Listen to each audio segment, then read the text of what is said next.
Hello and welcome to the Cardiac Cats YouTube channel. We are live and we'll be walking through the Jaguars' approach to free agency, projecting some of the remaining moves they have, and participating in a live mock draft tonight. So how are y'all doing? Let me know in chat if you can that you're here. I appreciate everyone for joining. Probably take a little bit before we have too many people in here, but excited to do this and get to talk Jaguars because there really has not been a crazy amount going on this week. At least as far as external signings, because there hasn't been a single one. So we will, before we get started with this mock draft, it starts at 9:50 Eastern. We're going to go through some stuff with free agency, talk about that. So let me get swapped over to this for you guys. All right, so we have got our over the cap website up for showing the salary cap situation, situations with the different players, really cap numbers mainly. I've also got free agents on here, contract projections, talk about some guys. We've got PFF for looking at player information.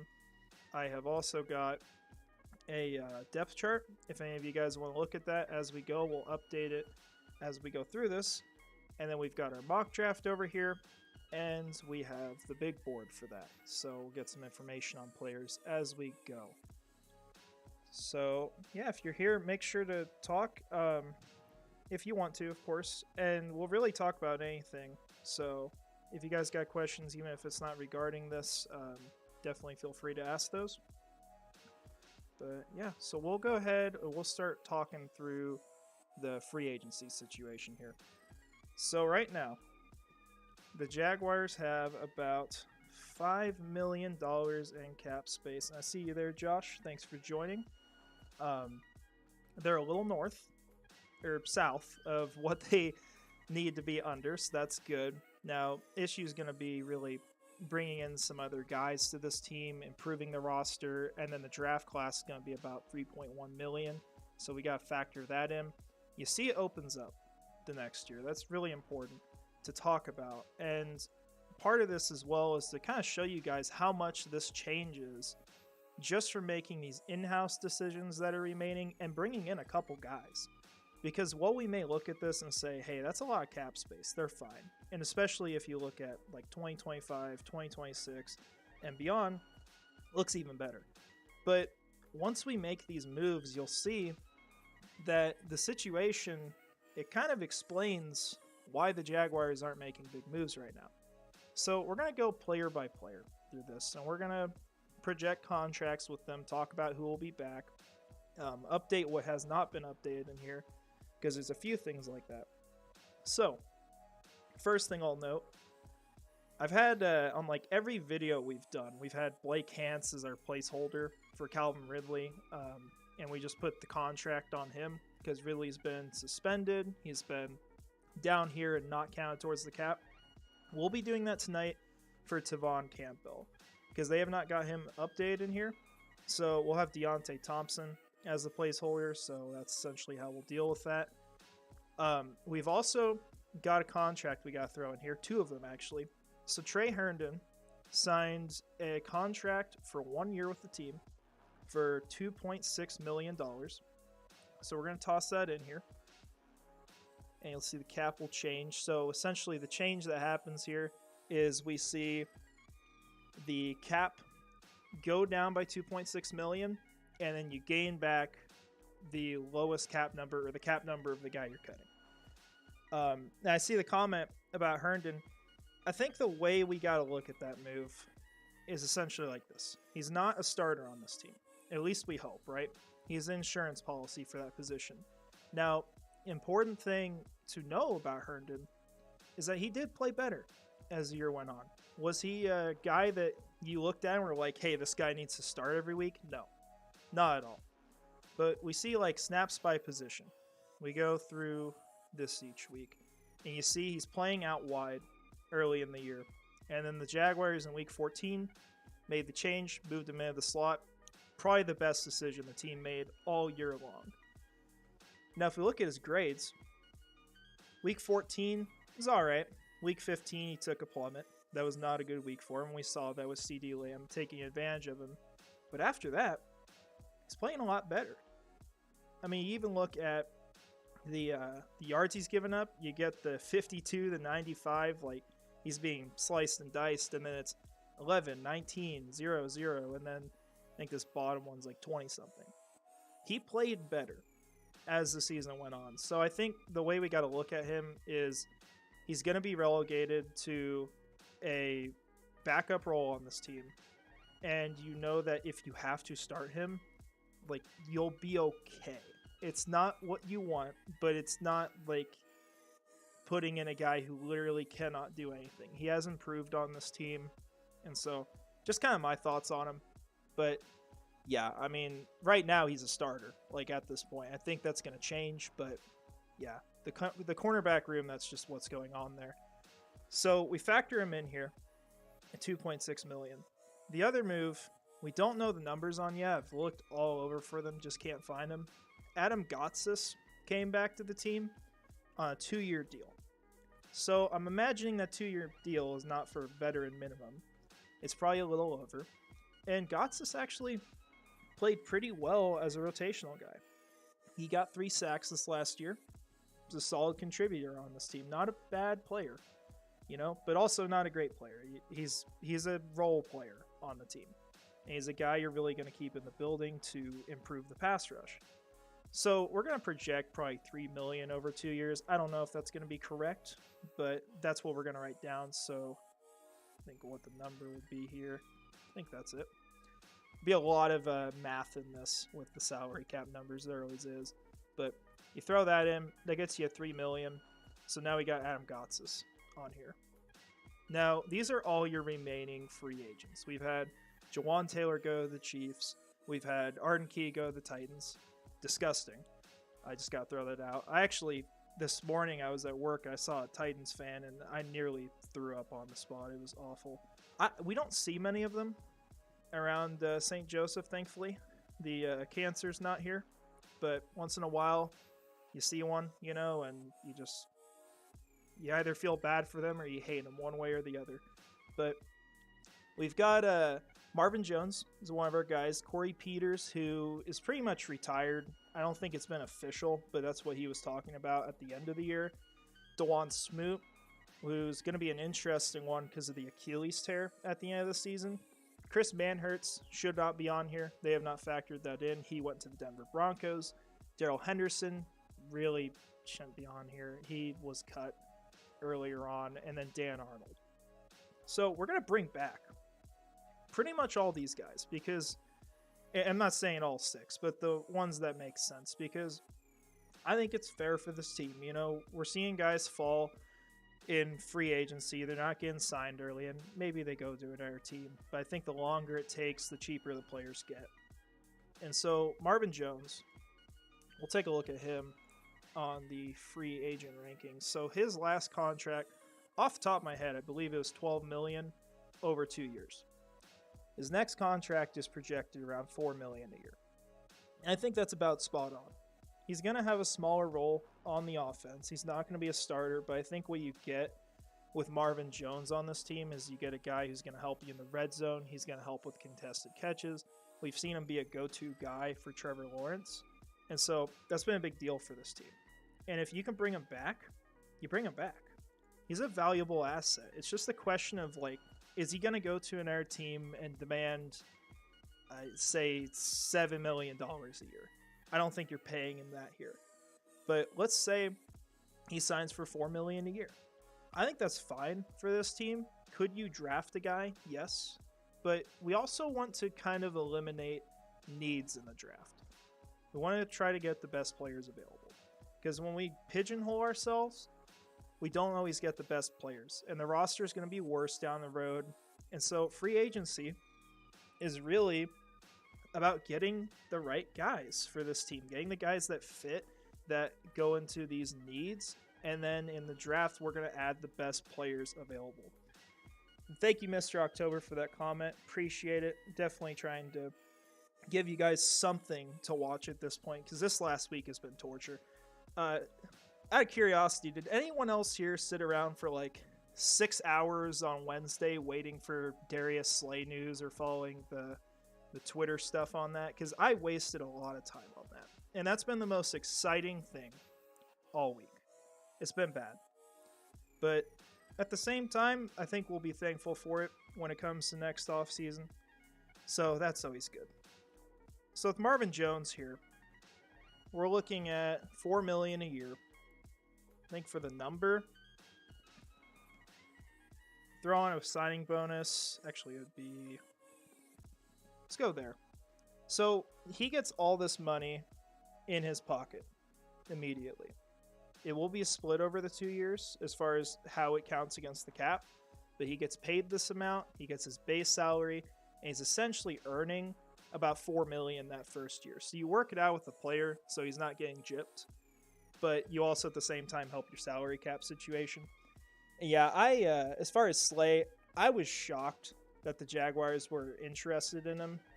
They were not the team I thought of as far as landing him, because you're putting Williams back on the inside. That's not ideal for this team, but hey, you're getting a cornerback as good as Darius Slay. You make that deal.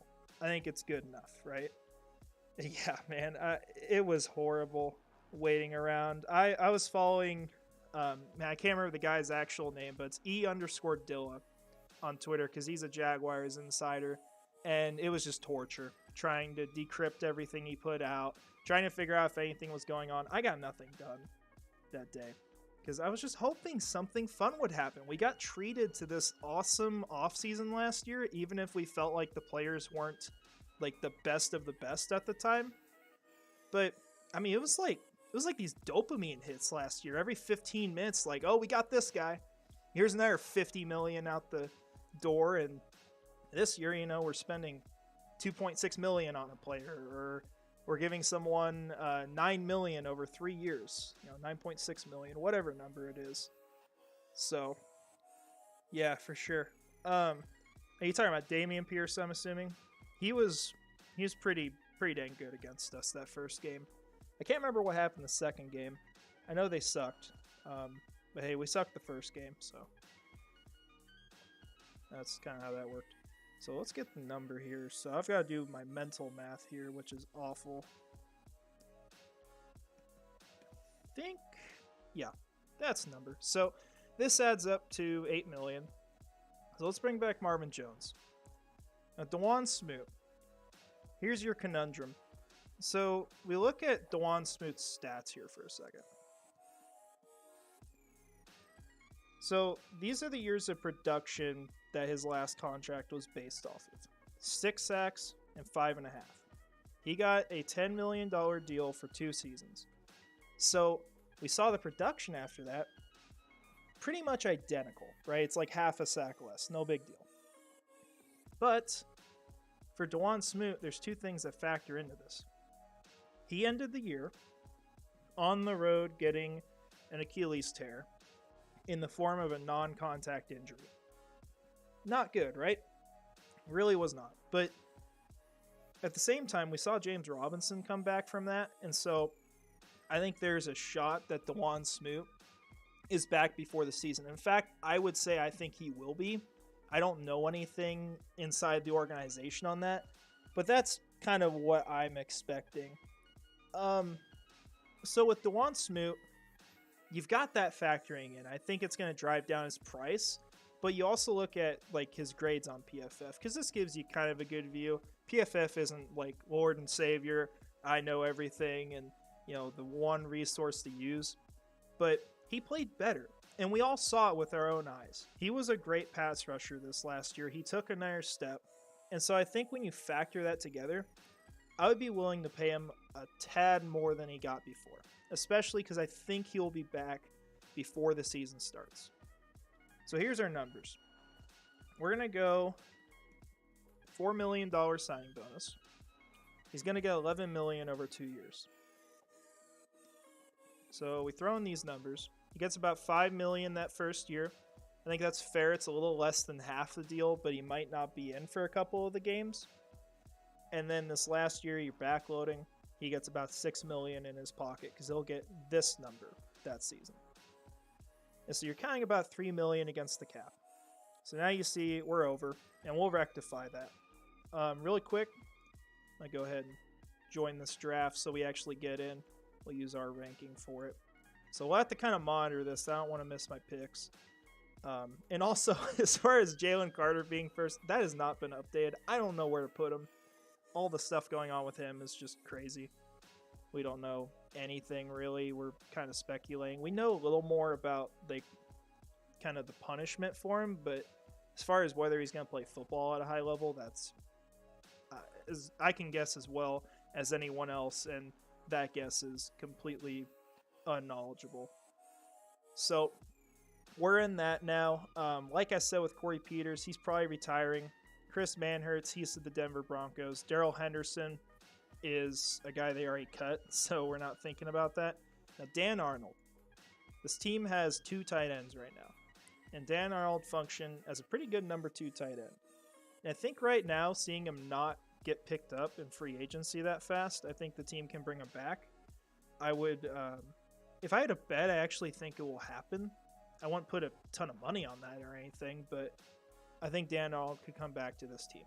And so he signed with Carolina before the trade involving CJ Henderson and him coming to this team. He was signed to a $6 million contract over 2 years. So the way he played, if we actually look into that, and we'll have to switch this off of defense because it might shock you, he didn't play any defensive snaps this last few years. So actually, let's go to receiving. See, as a receiver,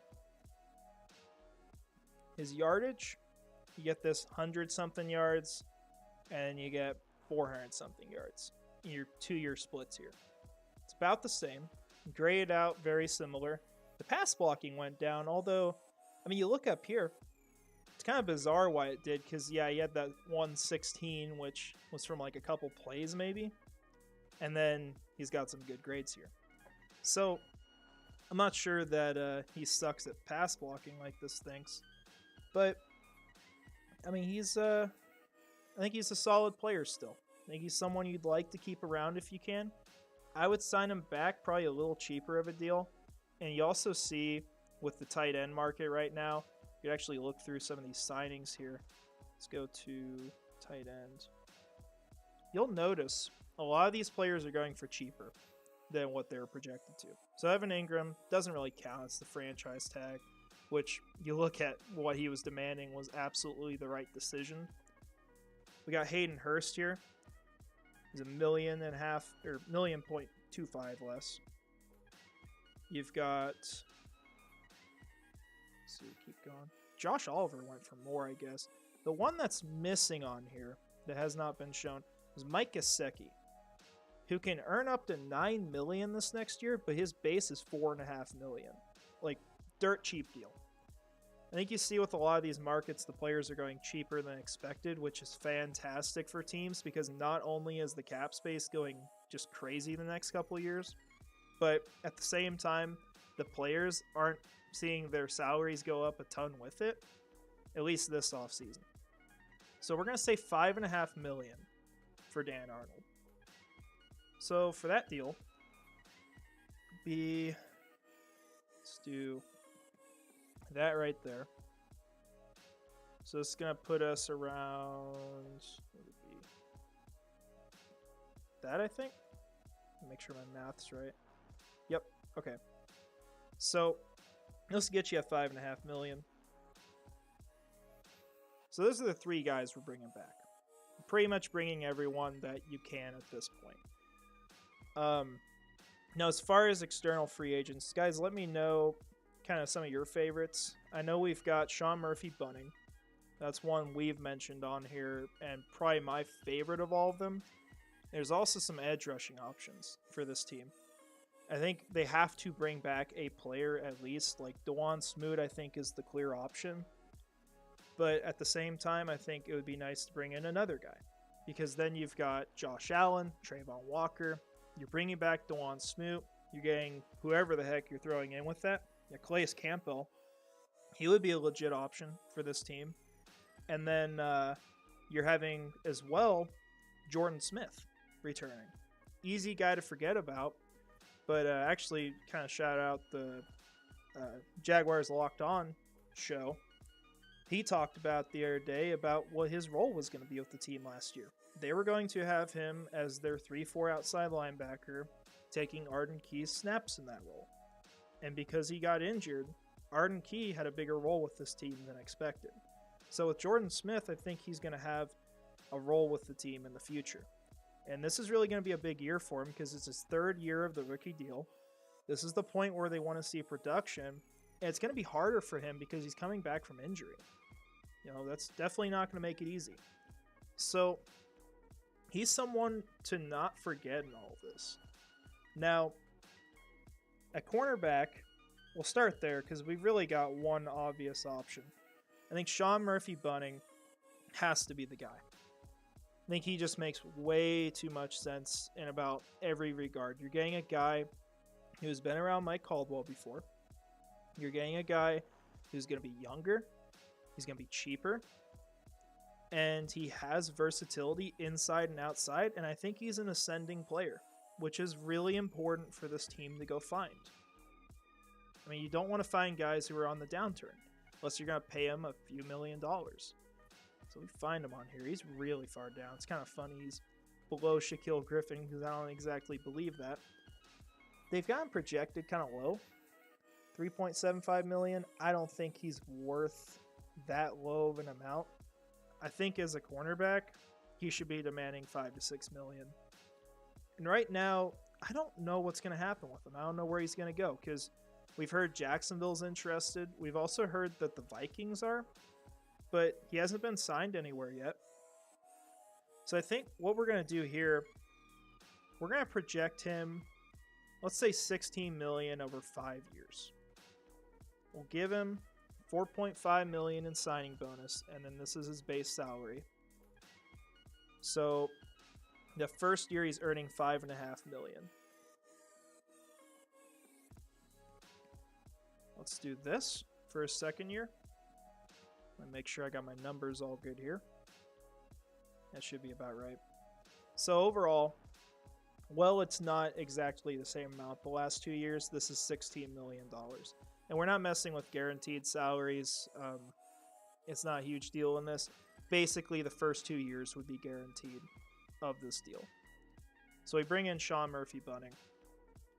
Now, we had Calais Campbell mentioned as a guy that could come into this team.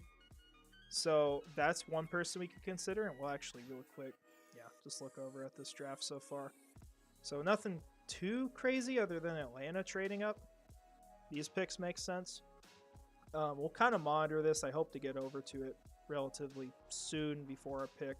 But I obviously want to talk about free agency a bit. So we've got Sean Murphy-Bunting.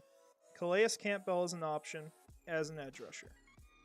Now, Calais is more right now of someone who's going to create disruption. He hasn't been big on getting a ton of sacks recently. You know, he's a guy who's getting older, for sure. Yeah, you won't see any receiving stats surprising there. Although I'm sure Doug Pearson would like to design a play for that. You know, he likes to do all the crazy stuff. Now, Calais Campbell, we want to look at the kind of role he's going to play with this team. We know his snaps have gone down. And he's a guy, as you see here, he plays on the defensive line. He can play all over, but he's not going to be someone who's going to be a 3-4 outside linebacker. And so while I think he could fit with this team pretty well, and I think he would be a really good addition, I think there will be a better addition we can make that's more cost effective. And I think we'll also, like Calais Campbell can do, develop the room, which is going to be really important for this team because they have all this potential in the pass rushing room, but they don't have guys who are breaking out yet. And I think the closest guy you got is probably DeJuan Smoot, and he's coming off an Achilles tear. So it's not ideal. Definitely not ideal at all. So I think Calais Campbell is an option. Now, one person they have been linked to is Frank Clark. So Frank Clark, simple way of talking about him, He has the production of DeJuan Smoot, except he's great in the playoffs. And not that DeJuan Smoot sucks in the playoffs, we just haven't seen him play in the playoffs. It hasn't happened. But Frank Clark is a very clutch player. That's probably where he's got the advantage. He's also going to be someone who's probably going to be cheap. It's probably not going to cost as much as people think. You know, right now he's kind of falling. He's not been picked up early. You see $6.5 million a year. Could you take a flyer on that? I think you could. He's definitely someone they could consider. I would like the move. There are other moves I think would be better. I think Calais Campbell would be a better option. I also think that our last guy we'll talk about would be a better option as well. But, you know, that's there. That's the way the team could go. Now, as far as how he plays and where he lines up, as we see here, he can really play any of these roles. He's a complete outside linebacker. He can get his hand in the dirt. He can line up as a 3-4 outside linebacker. He's going to be more of a complete guy. So you've got Campbell, who's going to play on the defensive line, really play all over. You got Frank Clark, who can play all of the parts of a 3-4 outside linebacker and a defensive end. Now our last guy, and the guy I've been big on, and we'll probably add on to the team here, is Justin Houston. And there's a lot of reasons why I like Justin Houston. I'm not sure if it's going to happen. You know, there's no rumors around him coming to Jacksonville, but I think this will be a fantastic move for the team.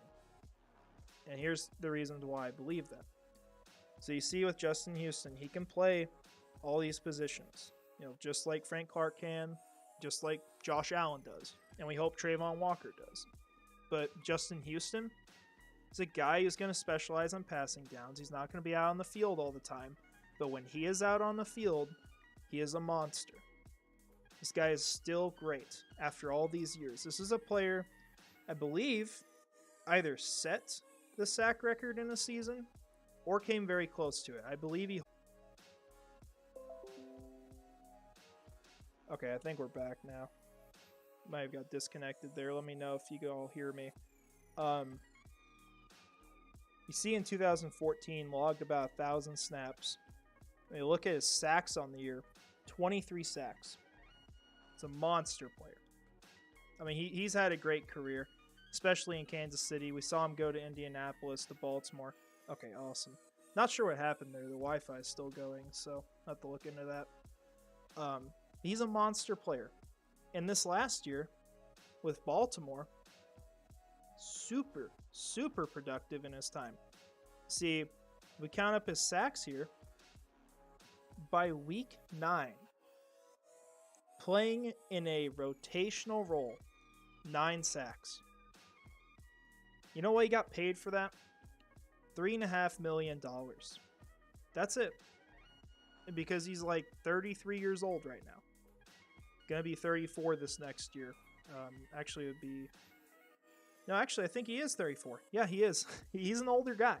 So, you have the chance of him falling off, but he's a monster. I think he's one of those guys you get that wants to go win a Super Bowl and ultimately gives you ridiculous bang for your buck. And I hope this team goes and targets him because he not only does that, but he also offers that leadership role. He's a guy who's done that on these teams. He also, just so you know, he was teammates with Calais Campbell this last year. 2 guys played together. You know, maybe they go after both. That's something they could definitely consider if they want. But I think Houston makes tremendous sense for this team because he fits everything you want to do. Make sure we're not too far behind. Pick 10 on here. So we'll get over there soon. So it would be nice to bring them both over. And I don't know if we will. We'll look at the cap situation and we'll kind of try to fly through this a little more. But we know what we're bringing in.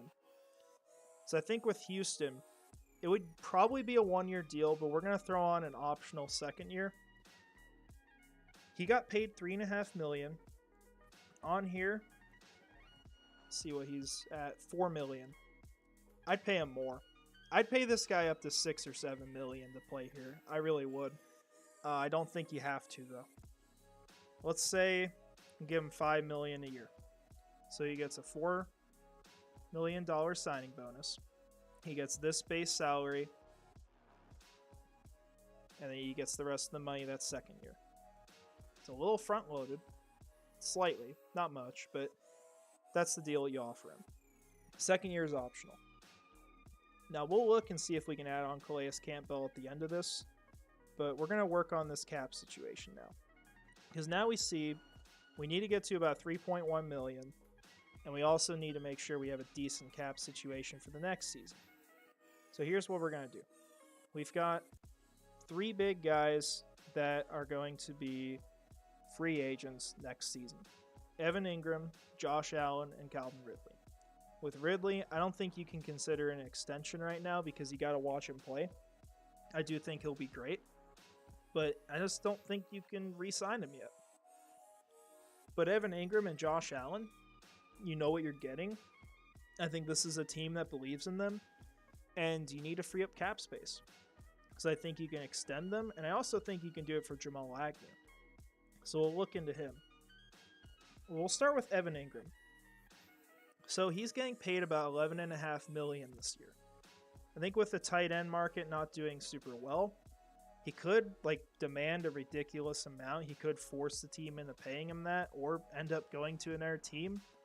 You know, I don't know what's going to happen there. I think he'll stick around, but I think he'll go for about $12 million a year. So you're going to see this deal, when they restructure all this, by my calculations, be worth like $35.5 million over 3 seasons. That'd be my guess. So if we do that, pay him $11.5 million the first year. You got your signing bonus you throw on, set him to the veteran minimum, and then these remaining years, you're just throwing on the salary to get him to that number. So this contract would be $35.5 million over 3 seasons. So you save cap space here. You have him re-signed. You don't got to worry about that the next year. So now you see we're back in a good situation. However, it's getting worse the next year. And it's probably not going to be a perfect situation even going into the next season. So now we'll do this with Josh Allen. What I'm estimating with him is about $16 million a year. And that's also what SpotRack says. If you ever look at them, they have market value calculations. That's about where they put him. I think that's fair for him. It kind of falls in with all the other edge rushers. Well, actually, I'll just show you that so you can kind of see. So we look at contracts table on here.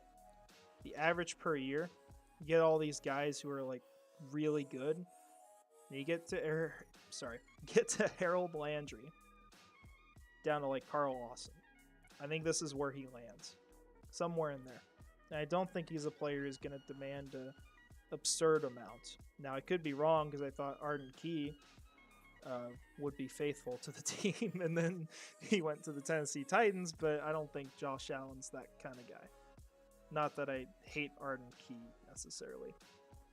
So if we have $16 million over the next 3 seasons after this one, it's $48 million. Salary here is $11 million roughly. Give him a $59 million contract. He's going to get $10 million in signing bonus, because if you do that, you set the veteran minimum here. He's getting about the same amount as the guaranteed salary that he was offered. And then for these remaining years, you just throw in the money he's going to earn. Oh, hey, nice to see you, Ron. I was wondering where you were at. We've had you on all these so far, and it's been helpful because we could talk, you know. But yeah, if you got any questions, let me know. We're going through these contracts right now, and we're also doing a draft. The pick's going to come up pretty soon, so we'll have to swap over there in a minute. But right now we're doing extensions to kind of free up space. So Josh Allen, $16 million a year, the future 3 seasons past the upcoming one. And he gets that $11 million still. That's the deal you got with him. Now you're over. It's not ideal, but that's the situation they're in. Now I think you also consider with Jamal Agnew extending him. And so this one, I have to remember all the numbers because it gets kind of crazy. He's basically getting about $6 million this year. So if we consider, okay, so he would be getting his last contract was 4.75 million. So we got to get a number that fits that. So it would be this, I think. So it's 1.25 million against the cap extra every year. Get this base salary, he's getting that 4.75 million. Now we're going to pay him 6 million a year. So now you get your numbers that get you to the new contract.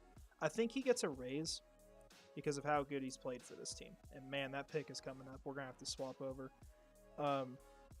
So we're going to do that with Jamal Agnew. Now, I don't know if we'll make any other moves.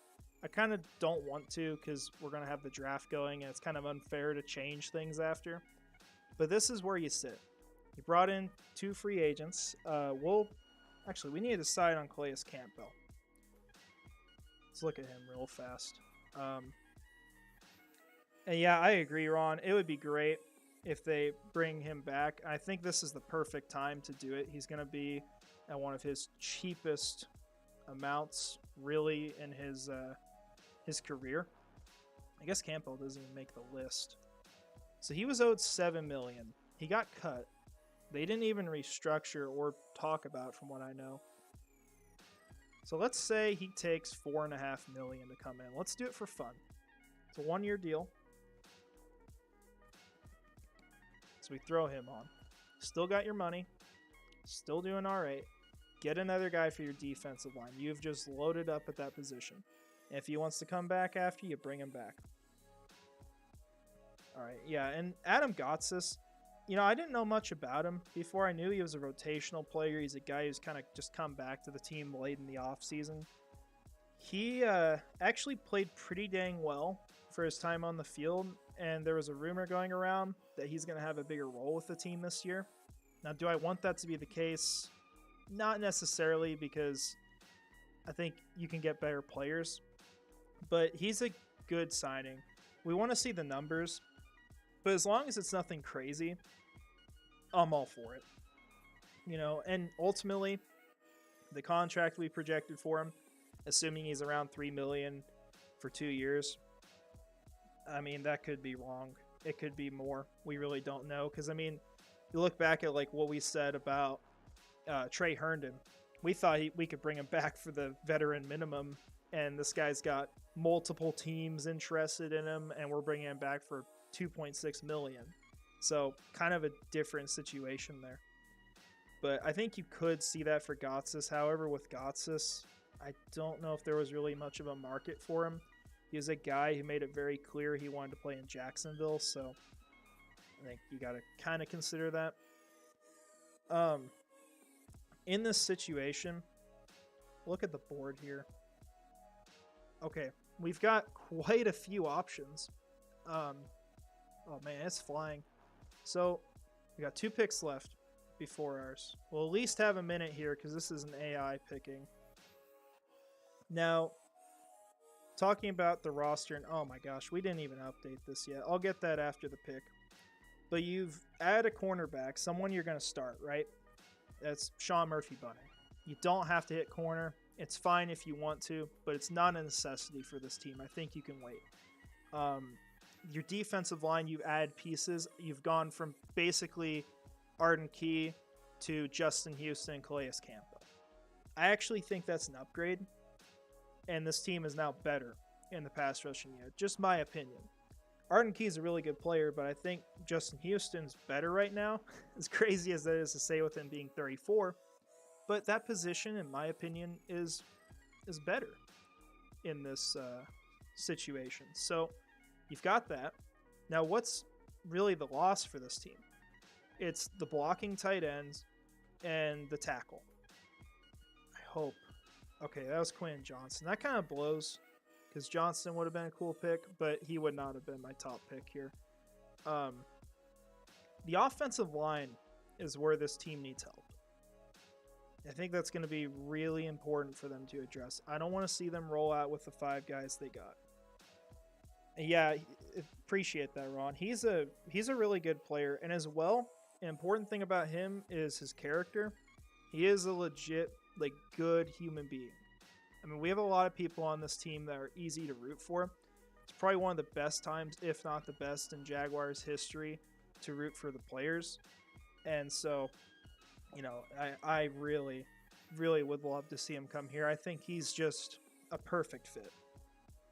Yeah, 2 offensive linemen would be good, and Torrence would be great. And you'll be happy to hear if Torrence is not taken here, we are definitely taking him at this pick. That's going to happen, no doubt. So we'll see who goes. Hopefully we're not ruined. We were not. It is Deonte Banks. He's another player that would be really good to take here, and he might have been our pick if Torrence was taken. I also like Kincaid. Just don't know how much he plays with the team.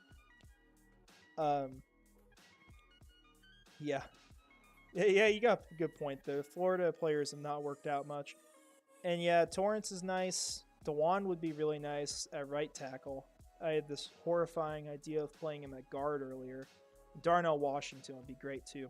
You know, maybe we actually look at a trade up if he falls. But this pick is Torrence. Dalton Kincaid's here. He's nice, but you don't need him. He's not going to be used much. Cam Smith is nice. Really good cornerback to take here. I also like Zay Flowers a lot. Anton Harrison's good.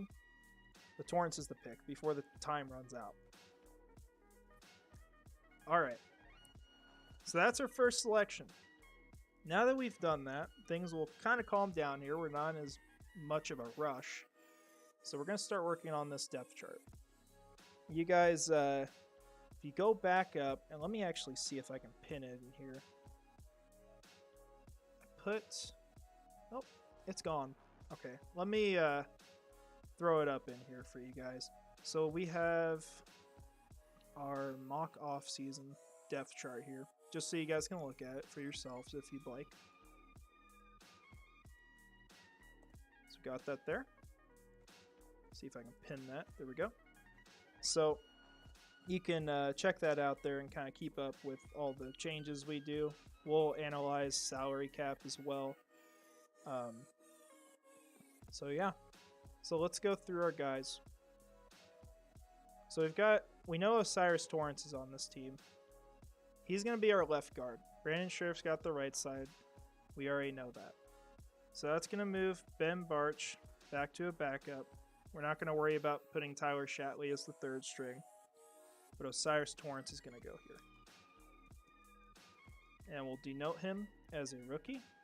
And we'll put that in italics for that reason. Now, let's go through our re-signings. Calais Campbell. So we talked about him. He is a defensive lineman. He's not going to be an outside linebacker. He's going to go on one of these sides. I believe he is a left end. I don't know if he's played on one side more, but that's where he's going to be in this scheme. So we'll look at his snaps here. Yeah, he even plays on the left side the majority of the time. So that's where we're going to put Calais Campbell. It's going to move all these guys back. We'll also put him in italics because he's an addition. Now we've got Justin Houston. So Houston, basically here's how we consider this. Houston's our passing down outside linebacker. That lets Trayvon Walker put his hand in the dirt and go after the quarterback. So Trayvon would be moving.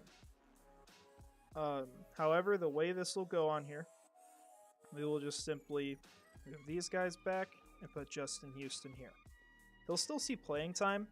We saw, if we take a look at him, he played about 500 snaps, so it's about half the time. 1,000's kind of the marker for full time, in my opinion. So he's 423, a little less. He was also injured, it looks like.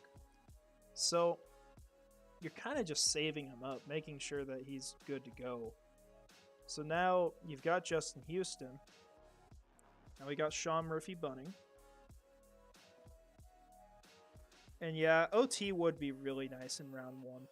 It depends on who you have available, though.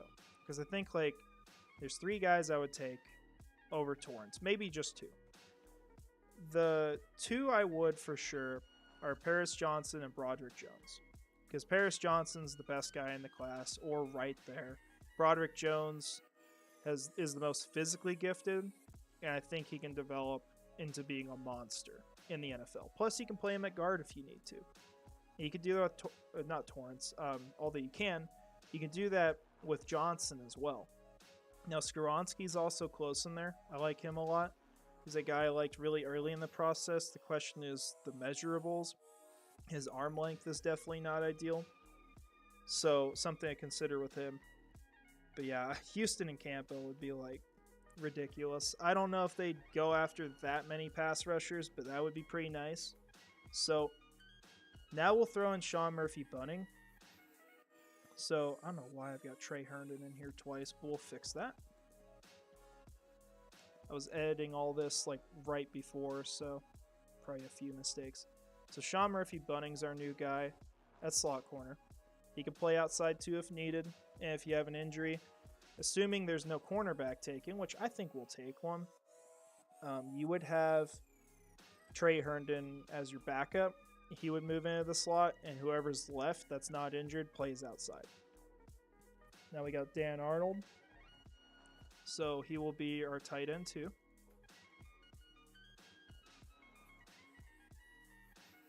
We have DeJuan Smoot, who I believe would play...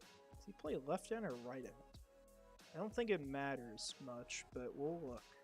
I don't know if he's lined up on one side more. So we see... Yeah, left end. Okay.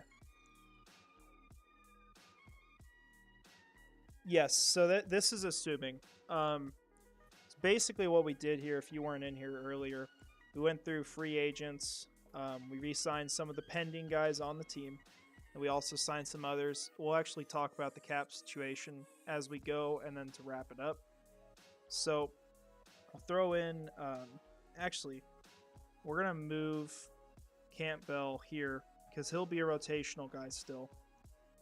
But, I mean, he's still a great player. He's going to be on the field. Or he's a good player right now. But that's where we're going to put him on the depth chart. Let's see. Marvin Jones. So he's your backup outside receiver. So this probably...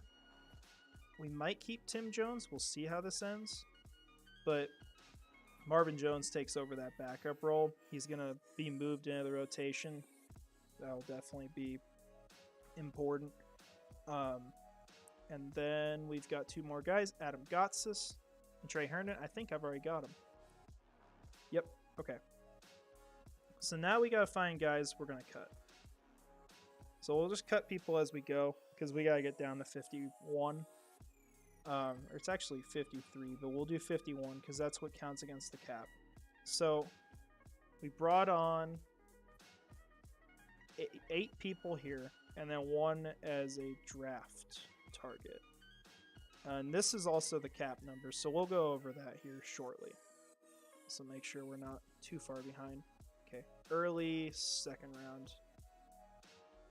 Darnell Washington's not off the board yet. We're going to keep monitoring that because we might make a move if you guys want to go after him.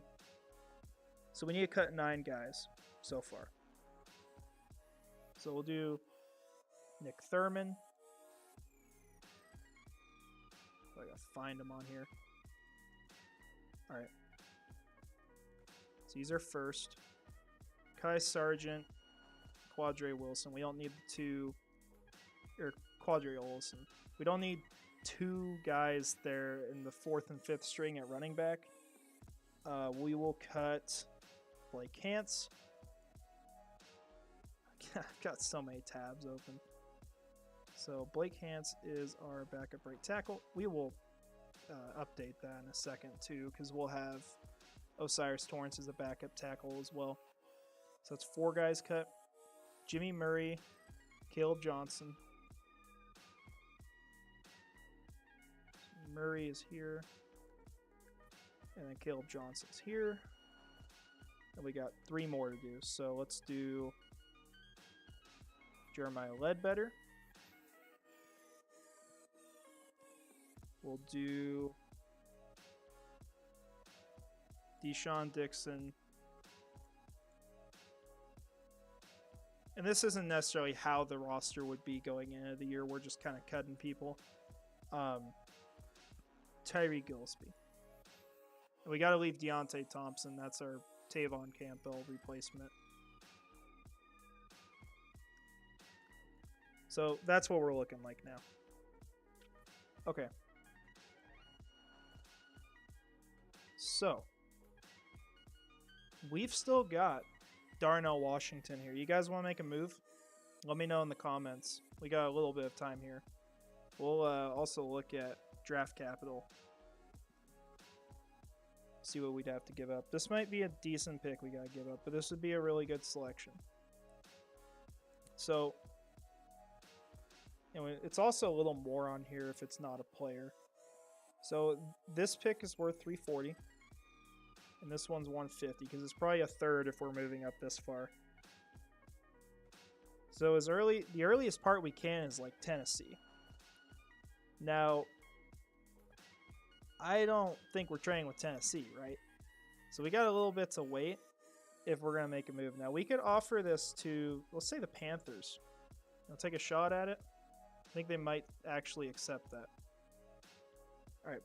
Let me know quick if you want to do this, because I want to at least let you guys kind of decide this. Their pick's coming up now, so the moment I see a yes, I'm clicking this button.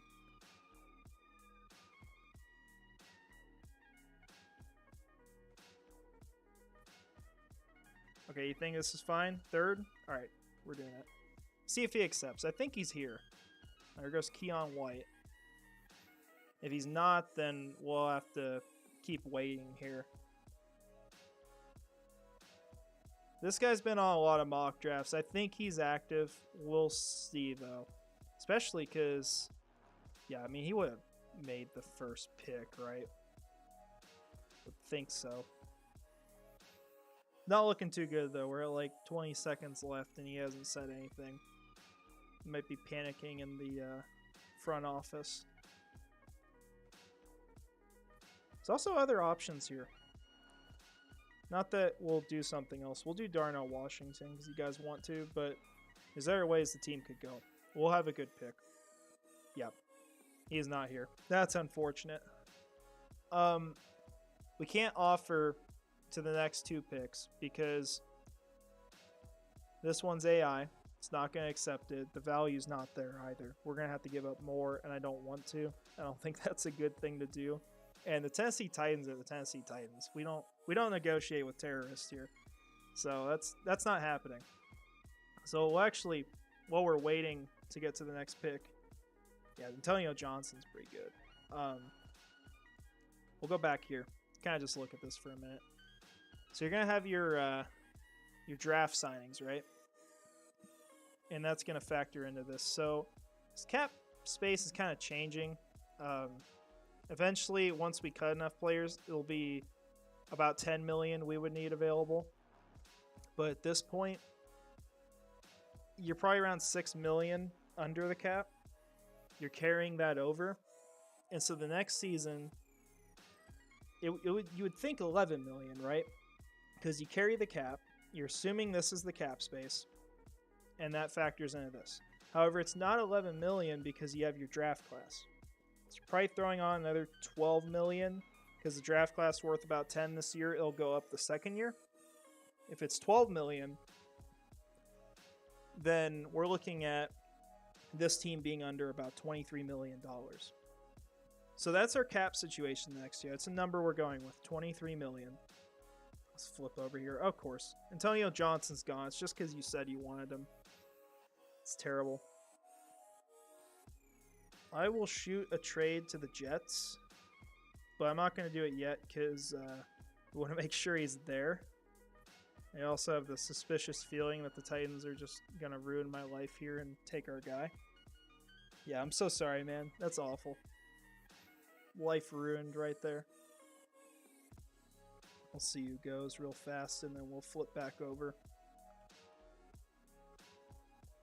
Will McDonald. That's actually a good pick, but it's not the guy we want, so it's fine. So you're sitting 23 million over, right? Now we got to think about what we can do to get under that. So first of all, you've got one big player you need to re-sign, Calvin Ridley, and you can backload that. So that's all right. That's good, because that means the cap number is going to be lower. You look at like Evan Ingram, Josh Allen, it's 3.5 million, 4.5 million. Calvin Ridley's going to earn more, but he's probably going to be like 5 to 6 million against the cap the first year. It's not going to be too bad. So that's definitely good for this team. So you're over the cap, but you have options this next year, way more than you had before. Cam Robinson would be an option.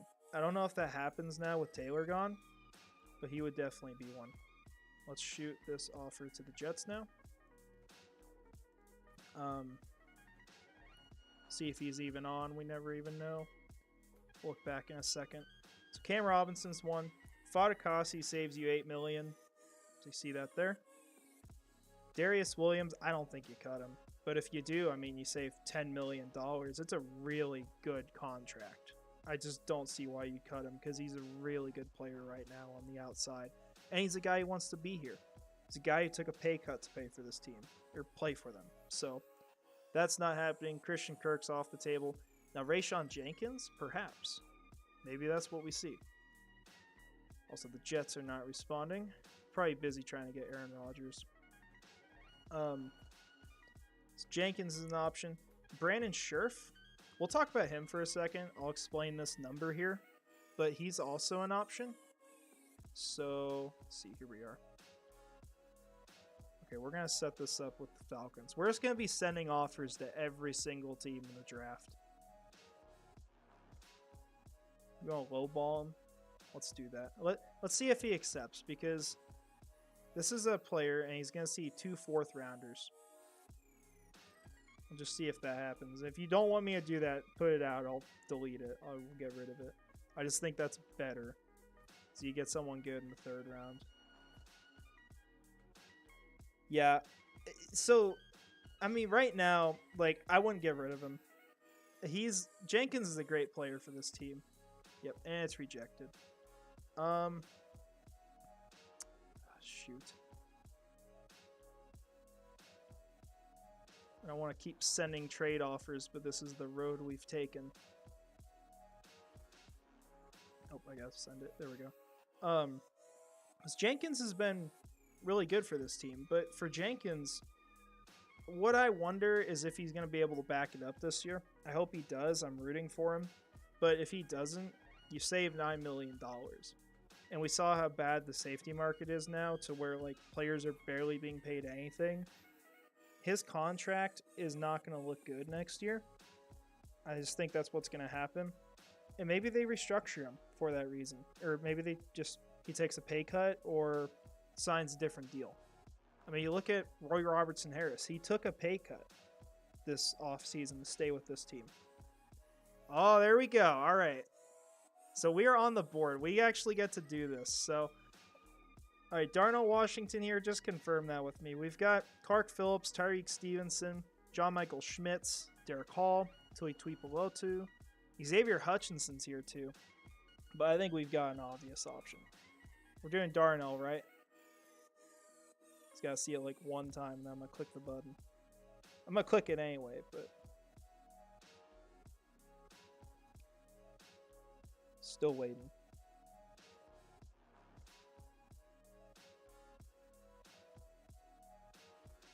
Okay, I'm just going to do it. There we go. All right. Darnell Washington is a Jacksonville Jaguar. Well, things you'll have to see. Trying to remember exactly where we were. So we were talking about Jenkins. That's kind of how I feel on him.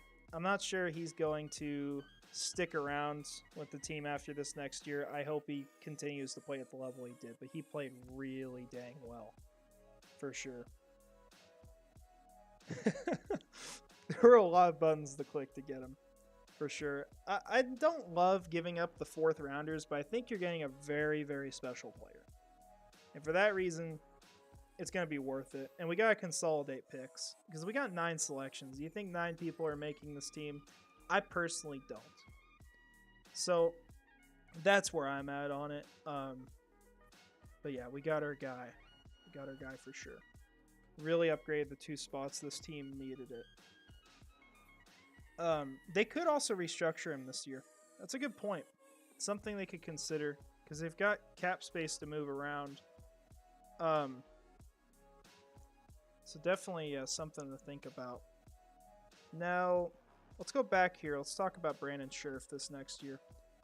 So he would save you $9 million. And what happens and why it's only $9 million is because while you're cutting all this base salary, you're also having all this prorated bonus that's on these seasons where he's not on the team. It's the void years. Those get thrown on. You don't get to keep those void years if you cut them early. So just something to consider there. So you would actually, you see if we cut him, the years he's not on contract, like 2025, see how the cap space gets better? It legit improves because of that. So something to consider there. It's a little different with him because he's been restructured, but the restructure doesn't necessarily guarantee more money for him. It just moves where it's at. And if you cut him early, then you're going to see the cap hit come earlier. Now, really, the only reason you'd cut him is if he doesn't take a step forward this year. I think he can. I think he will. But he's paid a lot of money. He's going to be 33 going into that season. So you might move on from him. As far as other guys, it's probably about it here. I don't think there's anyone else who does a whole ton. And obviously, you've got the people we re-signed.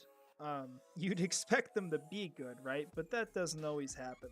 A lot of these are 2-year deals, as in the Justin Houston one. Sean Murphy-Bunting was 3, which is better. But Dan Arnold, I think DeJuan Smoot, Marvin Jones, and Adam Gotsis. I'm sure the team will have that option on that deal. So that's where we sit with the cap space here. You have options to get under it. You could cut players that I just quite frankly don't think are going to be absolutely essential to winning a Super Bowl past that point. I just don't think all these players are going to be like so good you can't cut them. So you're going to have more options the next year. I think cap space will be fine. This also projects the cap goes up a lot. So let's talk about that for a minute. Kind of explain why the team's not spending. Because this number is a projection. If this doesn't go up to $256 million, they would be a heck of a lot more over the cap. They'd be like $50 million over. So I think the way they're operating is they're thinking the cap's going to be about the same next year, even though it won't. We spent a ton last year. We don't want to be reckless with our money. We have a really good team. We have players who are getting better. We can improve already just from our own guys being better the second year under this system. And as much as like it might suck right now to not see them doing anything, or at least anything externally, the team is going to be better in the long term because of this. They're going to win more games because of this. I do believe that. So it's important to know, we don't want to be like the New Orleans Saints who have like a hellhole of a situation. Well, actually, I'll just show you what I mean. How about that? This is what it looks like if you just push money down the road for eternity. $42 million over the cap. I think there's a nice contract in here. Michael Thomas, they restructured him. Before they did, oh man, you see how many years he's on here? It's disgusting. Cameron Jordan's on here. Look at all of these players. Look at the amount of people who have a base salary of 0. So that tells you they're not on the team that year. These are void years. This is disgusting. It is awful. That is what they have done to their team because they cannot stop pushing the problem down the road. It's just a snowball effect. It gets worse. It's awful. And yeah, Ron, drafting well is what's going to matter. Everything's going to come down to that. If they have a really good draft, this team's going to be way better. I think they're already going to improve. The players here are going to be better. But if they kill the draft, it's going to be ridiculous. So, yeah, this is why you don't do that. Because we add up these numbers. Like 8 million here, 11, 15, 18, 21 and a half, 22, 28, 29. You've got about 35 or 36 million against the cap 3 years from now. It's bad. You don't want to be like them. So I applaud the way they're dealing with it. It is painful right now. We're all on our hiatus, or what would it be, withdrawal? It's like, last year was like taking drugs, watching this team sign like a free agent every 15 minutes. Now we're off of it. Now we're getting sober. We're getting better, and somehow we benefited from taking drugs. Not a real life lesson, but you get the awful point I'm trying to make. Tyreek Stevenson's still on the board. That's beautiful. I don't think he falls that far, but he would be a fantastic selection. I'll tell you right now, if we kept the pick and Darnell Washington was not taken, if he was, Tyreek Stevenson almost for sure would have been the pick.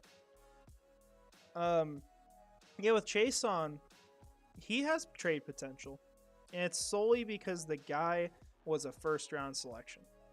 And even if they can't trade him, he will be claimed by a team. Because some team out there will tell themselves, this guy, we're going to turn him into a star pass rusher because we're good enough to do that. Someone will do it. And so you could actually cut him. What it would look like, we said as a trade on here, you save $2.4 million. However, the way you need to look at this is if you're bringing on really any sort of backup player that gets the veteran minimum, you're asking yourself, would you rather pay Cale Von Chase on $2.4 million, or would you pay that random veteran $1 million? I would just keep him. If you want to, you can cut him, but I would give him another shot. I don't think he's gonna become anything amazing, but why not? You're not really losing anything. Just take a chance at it. That's just my thoughts. So let's actually get over here and let's throw on Darnell Washington. So here's what we've done essentially to the tight end room. We have basically just replaced Chris Manhertz with Darnell Washington. So that room's better. We really we look at this whole roster. You've got your quarterback. We know that. We got the backup. Running back, you're set with the same guys. It's good enough. ETN's really good. But it would be nice to complement him in an ideal world. Calvin Ridley and Zay Jones, really good receivers. Christian Kirk, really good. Zay Jones is obviously the lesser of the three, but your receiving core is great. It's going to be way better. You got your number one. Evan Ingram and Darnell Washington at tight end is disgusting. Is really good. And if you want to pair up a freak athlete at tight end that we have never seen the likes of before with a coach, you're going to choose Doug Peterson. Or you're going to go Andy Reid, but those guys are almost the same person. One's just won more Super Bowls and been more successful recently. Not that Doug Peterson wasn't successful this last year, but Reid's the best coach in the league right now. Cam Robinson at left tackle. It's really just a question of can he stay healthy. I'll actually let's throw him down here. I gotta set the border there because I care so much about it for no reason. Cam Robinson, it really just comes down to health. If he's healthy, you're fine. But he has not been healthy throughout all these years. And so maybe they move on from him after next season because of that. But you're sticking with him. He's your left tackle. Torrance is your left guard. He can play either side. He's also a swing tackle. And yeah, you got a good point. Because if you don't extend Evan Ingram in this scenario, which you don't have to, I think you could work it out still in other ways. You can always just restructure one guy. Darius Williams would be a guy I would restructure. Because I don't think you're going to cut him next year. I don't see that scenario happening. it is a smart idea because you get your guy to have in place of him if he wants to leave. Now, by that standard, too, then that really opens it up to Kincaid, but I just don't think that Kincaid offers anything that's that much different from Ingram. I do think he's perhaps the better tight end, but he's not the better fit for Jacksonville based off of what the team needs at the position. But both are great players. I would almost argue they're my top two. I'm good with Michael Mayer as well, but I think those guys are just really, really special. So, going back to this roster, Torrance is your left guard, Fortner is your center. Played pretty well his first year. He can get better, but he played well. Brandon Scherf is your right guard. You expect him to take a step forward his second year in the system. And Walker Little, it's your time. So now, you still got a little bit of depth issues. Like, you'll be fine if you have an injury. You won't be dead. But if you have two injuries, like you did last year, then that's where it gets really shady. That's where it gets bad, because then you're probably starting Tyler Shatley and Ben Barch. Those guys are back on the field. And Ben Barch was all right, but I would like to keep him as a depth guy. He's a good backup. If you got to start him, that's okay. But I don't necessarily want Tyler Shatley back on the field as a starter. You just want to avoid that. So the other thing, too, if you have Cam Robinson and Walker Little go down, you're kind of screwed there. I mean, you got Torrance you can move out. That's not ideal already. You don't got another backup. Yeah, that's a good point. There's certain positions that got to develop on this team. Not always going to break out immediately. I think, like, you even look at, like, Devin Lloyd and Chad Muma. Those guys, I think they're going to be better their second year. They're going to improve. Same with Trayvon. You know, and quarterbacks, too. We saw with Lawrence this last year. Oh, and there goes Stevenson, unfortunately. We're almost to the end of the second round. And on your defense, you look at your pass rushers. Devon Hamilton's your nose tackle. He's your not a penetrator, actually. He's more of a... he's going to push the pocket for you. He can also get sacks. He's shown he can. He's gotten better every year. I think he's a guy they're going to keep around long term. Not on a mega deal or anything, but he's valuable. He's your interior guy. You can also move Campbell inside if you need to. On your ends of the defensive line, DeJuan Smoot, Calais Campbell are holding down the left end. You've also got Roy Robertson-Harris on the right end. And kind of moving those guys around. You know, and perhaps let's actually just move Adam Gotsis over here for the sake of having the second guy here. So you've got four guys on the defensive line you can rush with. You've got Josh Allen, Trayvon Walker as your outside linebackers starters, and then Jordan Smith, dude you want to take a step forward. Justin Houston, absolute monster for a rotational piece. Please let the Jaguars take him. I beg them. I would be so happy to see that move. I'd almost argue I'd rather want him over Sean Murphy-Bunting, but I'm not too crazy. I'd still prefer Sean Murphy-Bunting because of how valuable he is and how much they need that spot. But Houston would be awesome for this team. You got Lloyd, Aluakon, Muma. You know, if the rookies, well, the second years now take a step forward, Aluakon's going to be a better player. Tyson Campbell and Darius Williams outside. That's great. We saw that last year. Really no doubt there. And Sean Murphy-Bunting's manning the slot. You like that. Trey Herndon's your backup. You can improve. And at safety, looks pretty good. Looks pretty dang good. And yeah, Ron, we were actually talking about that early on. I watched that video. I didn't really know too much about Jordan Smith. I knew he was a guy who had a lot of potential on the team. I figured he was someone who was going to kind of just go away.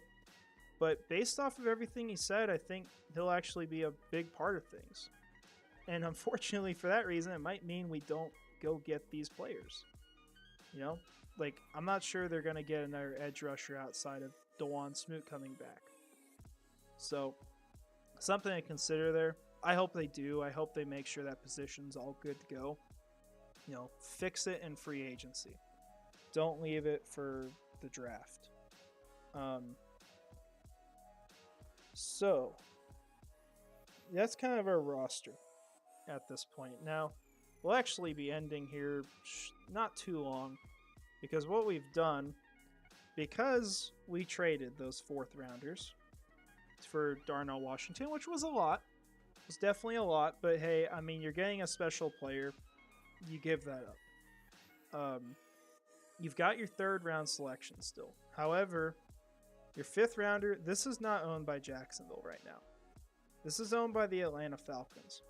I won't be able to trade that to them because the person's not on here that's controlling them, but we're not going to make that selection because it's not our pick. We would instead have our 6th rounder back. So we have all these 6th round selections and the 7th rounder here. So with that scenario, there's really just one pick left that's really valuable to this team. So we're going to end it once we get to that selection, because the rest of them are really just taking shots at players. Might be able to get a good guy who's sitting way too low on the board. So we do need to cut a player off here for Darnell Washington. So let's do... Gotta find who this would be. I don't think he cut Farrell. Let's just say Chris Claybrooks. I don't know if he gets cut. I hope he plays good enough to stick around with the team, but you just don't know with him. We gotta cut someone. So we'll do him for the moment. We're really just waiting for this last pick. I think directions we can go. You could consider running back. I think it's a little early, but running back would be useful. Could get an impact player, get someone to pair up with ETN. That is also a bit overkill because you've already got Hasty back there, but I'm not against it. I think that's the way they could go. I think it's important for this team as well to go get a young receiver that they can develop. And I think there's an ideal candidate in the draft. There's some others you could consider too. But Xavier Hutchinson would be amazing. Absolutely amazing for this team to bring in. Would love that pick. So, you could look at that. Tight end, you've obviously hit. But tackle would be nice.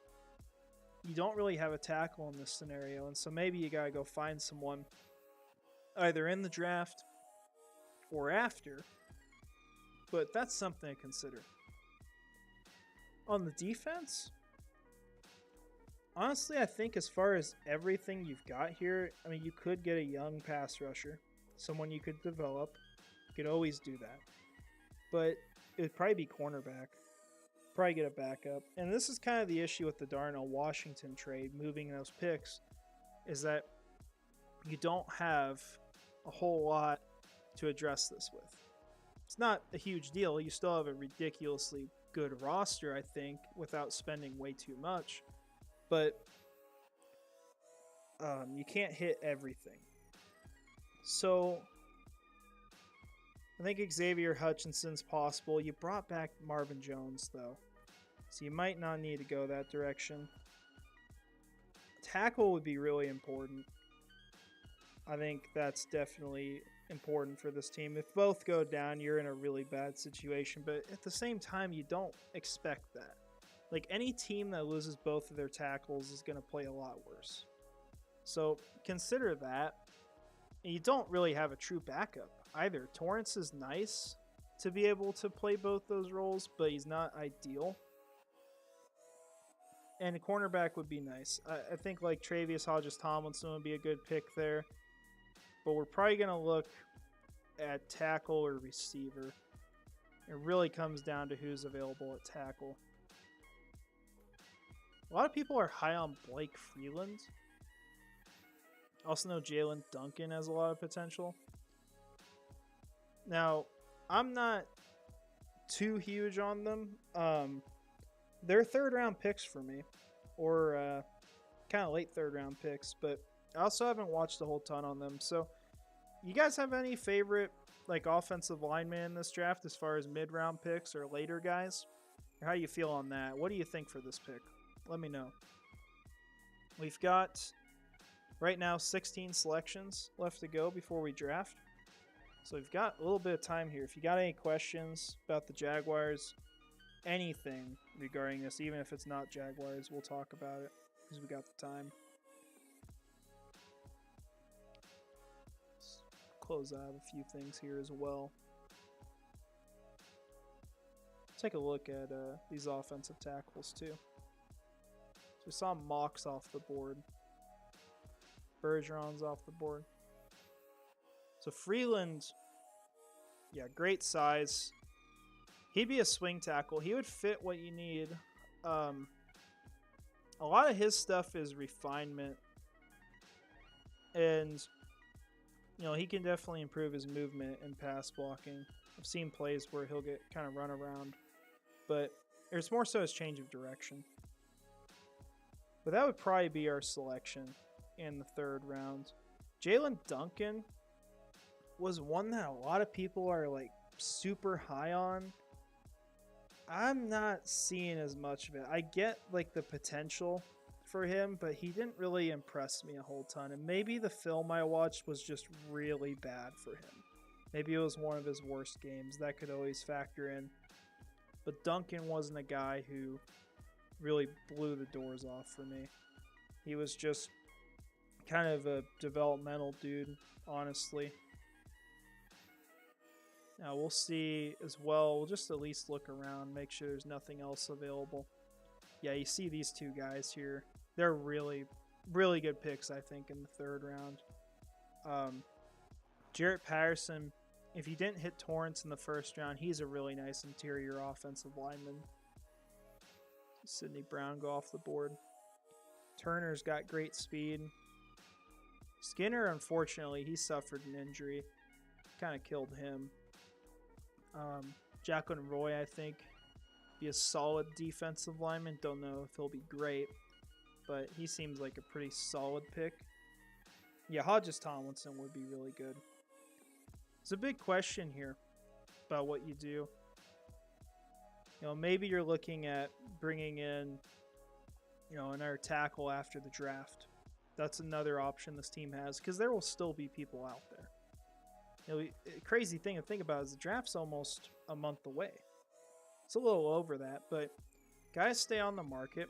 I mean, like Justin Houston, for example, this team might, if they signed him, might be signing him after the draft. Like, those older players get signed pretty late on.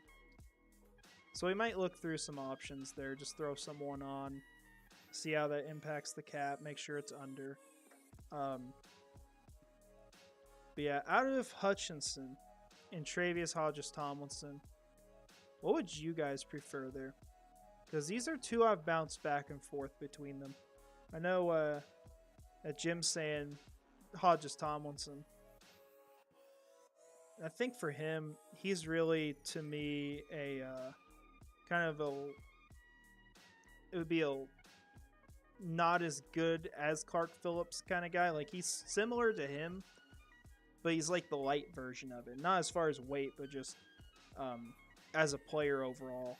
I think he's still really talented, but Clark Phillips is just insanely impressive all around. It's just his size is killer. He's like 5'9", I think he came out at, and that really hurt his stock, which I'm fine with for the Jaguars because maybe you get him in the 2nd round. You just steal him. Yeah, cornerback's a bigger need. That's for sure.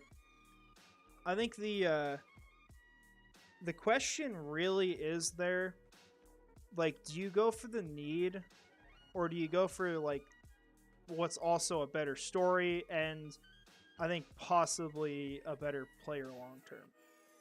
Maybe not a better player. I don't know. Travius Hodges-Tomlinson, I think, will be good. But I think Hutchinson's going to be really good as a receiver, too. He allows you to get cheap at the position as well. You know, and in this scenario, I think, like, if you moved on from Marvin Jones, then yeah, he's a need. But you have your whole receiving core back, except you've added on Calvin Ridley. So, I don't know. Yeah, it is about getting the better player. So it's definitely a hard decision. at that selection. Maybe one of them's going to be off the board by that point. Let's look through tackles. So guys who might be available, definitely not Jawan Taylor. He got sniped. They're going to pay you $20 million to be a left tackle. We'll see how that works out. Might be okay. Terry Luwan said no already. Didn't even have to ask him, but he said he is not going to play for the Jaguars ever. You know, unlike Garden Key talking about the Titans. I think you see like there's options in here to get guys who aren't going to be super expensive. Might be available later on. And there's some guys who aren't going to be mentioned on here too. On this list, who I might go after, I've heard things about Fant. His issue has been mainly with his injuries. And if he's not going to suffer with that, he's fine. Yeah, how's it going, Cali Jag? We've pretty much here, what we've done is gone through the salary cap, the moves they've made, how it impacts that, projected some remaining moves, things that would make sense, nothing too crazy. And after that, we've been doing a mock draft. So we're basically doing the first 3 rounds. We've traded both of our 4th round selections to move up, so maybe a little too much, but we landed a player we really liked and think it was worth it, especially in the long run.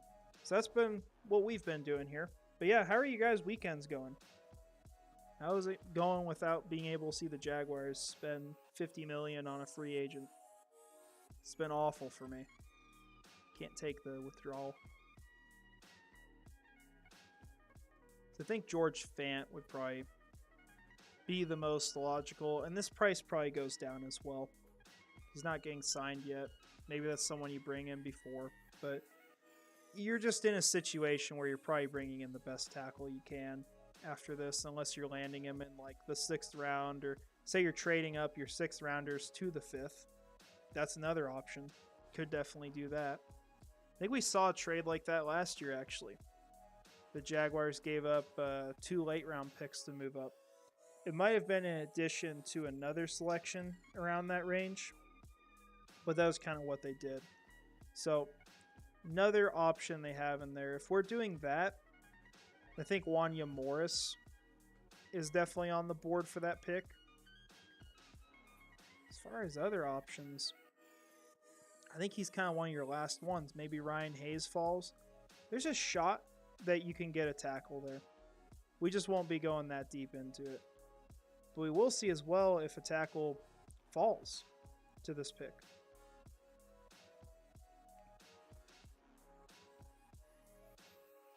Yeah, so what, so I'm assuming you're commenting from your YouTube channel, for sure. So is it fun cleaning records? I'm assuming probably not a ton of fun, but I mean, to each their own. Like, some things we enjoy, other people hate, and some things we hate, other people enjoy.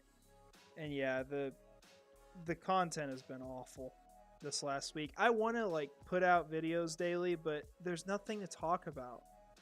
There's absolutely nothing to talk about for this team. So, and I also enjoyed the live streams this week. Monday night was really fun. I've never been a part of a live stream. That was really our first shot at it. Yeah, definitely rewarding. That would be a good way of putting that. So do you like, you sell them, or do you just kind of collect them? But yeah, Monday night was really fun. Definitely had fun talking to everyone we had on. Hadn't talked to them too much before. We kind of just talked to some fans a couple days before the stream. Wanted to see who wanted to come on. That was good. And then on Wednesday, I did it with my brother. And can't remember everything we talked about that day, but did On the Prowl. So this is our first one with just me talking, which feels really weird being in a room by myself, seemingly talking to myself. But I guess I do that for the videos already. Yeah, that's cool. Yeah, I mean, you definitely might as well use them for yourself. You put in a lot of work on it. And Yeah, I mean, you never know as well, like, how much those collections become worth after so long. I mean, really any items kind of go that way as long as you take good care of them. And as far as the draft, actually, I think I'll be there. That's the plan right now. I'd like to attend because I'm just north of Kansas City in the heart of Chiefs Kingdom, unfortunately. And so I will be really close, so I'm hoping to go. And if I go, I might stream something there. I don't know how that's going to work, but I'll have some like reactions. We'll talk a lot about the prospects that come in. I think we had a trade there. Yeah, we did. That is disgusting. Oh my gosh. That is awful. So I see the Chargers destroyed themselves. It's unfortunate. Okay, let me know. We've got 3 options here. Just put it in the chat what you'd like. We got Xavier Hutchinson, Travius Hodges-Tomlinson, and Blake Freeland. So just go ahead and tell me what you'd like here, and we'll go towards whoever gets the most comments. But yeah, I hope the team starts doing a little more. The main thing I want to see as far as people in-house is Dewan Smoot coming back. I think that's really important to bring him back to this team. He's a really good player, especially in the role they have him in. And they need to avoid having a really empty room behind their starters. So that's going to be important. And I think if no one's... Okay, I got Xavier. That's probably the way I would prefer to go, as much as that jam-packs the receiving room. But I think he's the best player on the board here. It's just a ridiculous scene in that room. If you have one injury, though, I mean, you're doing great. But yeah, you've got Hutchinson, your contested catch guy, long-term receiver that I think is a lot better than what people think. Travius Hodges-Tomlinson, undersized cornerback. Plays great. It's just his size is really bad. See, we're on the clock here. Let's hope he didn't get sniped. No, it's Sam Laporta. And then Blake Freeland, who answers a need. Guy a lot of people like in the 3rd round for Jacksonville. But like you guys are saying, we're going to go Xavier Hutchinson. It's a jam-packed receiving room, but that's fine. We aren't going to complain about that at all. So what Hutchinson is going to do immediately, although he's got the size, he's going to be your new backup at slot. And then he will also be a backup as one of the outside receivers. So we'll move Tim Jones. Actually, this is what's going to happen. Tim Jones is probably just going to be off the team, unfortunately. And I don't think this happens in real life where they're going to have all these receivers coming in. But this would be the scenario. You've got so many people in that room. You can't keep that many, and he's the clear odd man out. So it's unfortunate, but that's what would go on there. And what upset you, Cali Jag? Was it the pick? I didn't hear any input from you, so if you wanted anyone else, I mean, it would have still probably been 2 against 1, but yeah.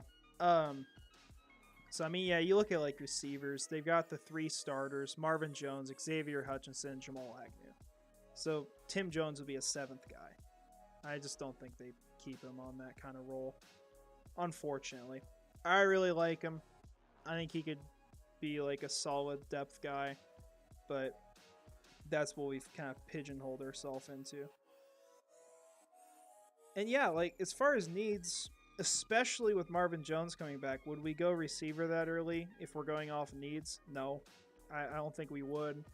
But I think when you have the conviction that a player is the best player available on the board, you got to take that guy. You know, assuming you're not like talking about a quarterback when you have Trevor Lawrence or another inside linebacker, like that's disgusting. But receiver... Like, here's the situation we've already put ourselves into before this. Zay Jones can already be cut from the team the next year. That is an option. I don't think it's like a great option, but it's also the same thing where you're saving money down the road, similar to Brandon Scherf like we talked about. But at the same time, well, you have Zay Jones you can move on from if it doesn't work out that next year. Marvin Jones would also be an option because that first year would be guaranteed, the second would not. So you're just putting Xavier in a really packed receiving room. You're probably saying, hey, we're moving on from Marvin after this year or Zay, and you're saving cap space as well doing that. That's another thing to throw in there. It will help your cap situation. So a lot of options. Heck of a lot of options there. So we'll run through the depth chart one more time, run through the salary cap situation, kind of wrap it up. If you guys got any questions, anything you want to talk about before we get off, let me know. I ain't going to bed anytime super soon, but once we wrap that all up, we'll probably end the stream. So, surprise, Trevor Lawrence is your quarterback. We know that, right? Running back really didn't do anything. I don't think you have to. I think you can, though. I think realistically, one of your 6th-round selections is probably going towards that position. At receiver, I mean, you loaded up the room.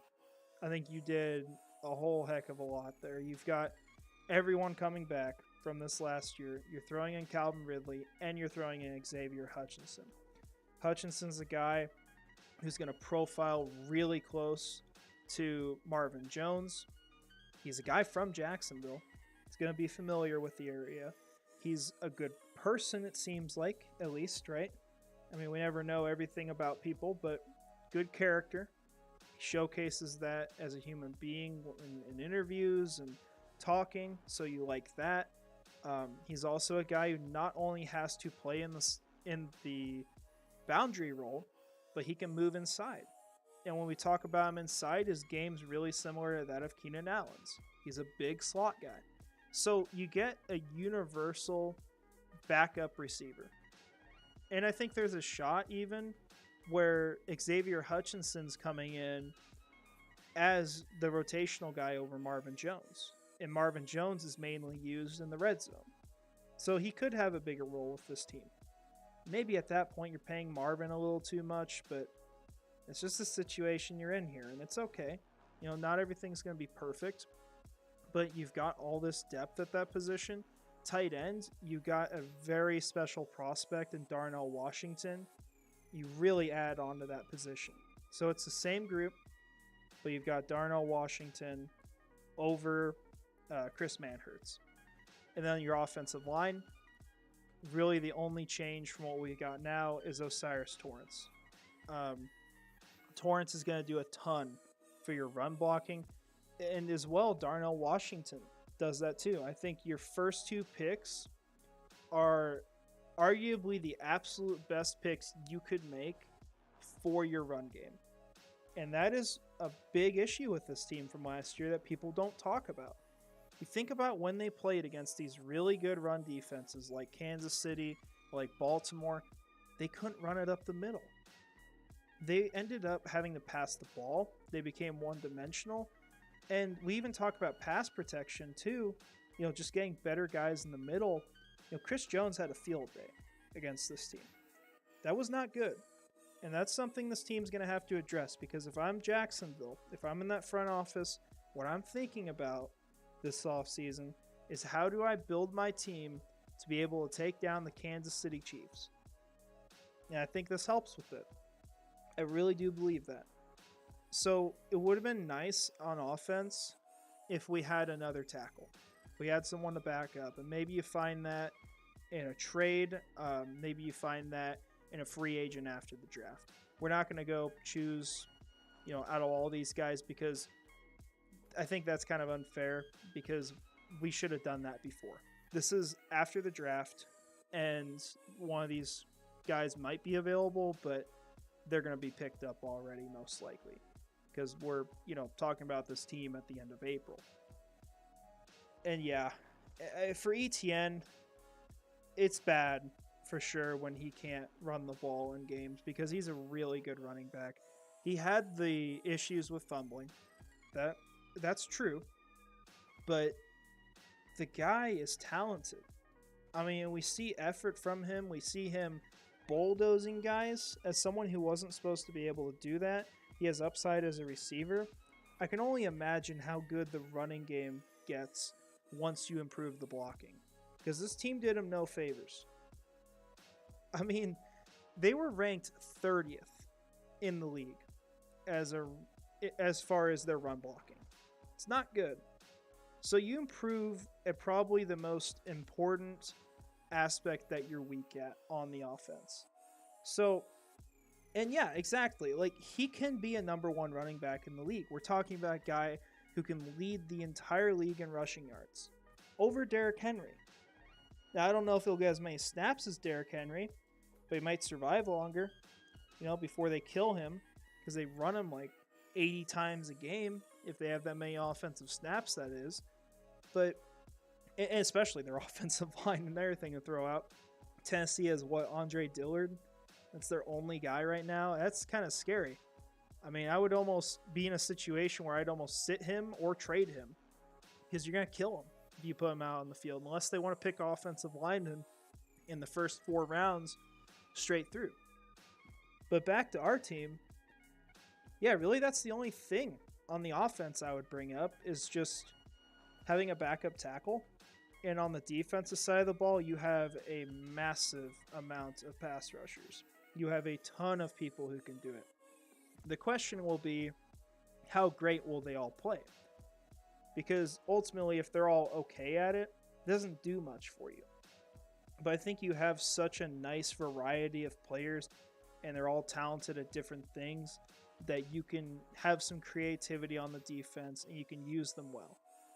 You're going to have Justin Houston coming in this scenario, helping out on passing downs, a guy who can even help a little bit with covering maybe tight ends.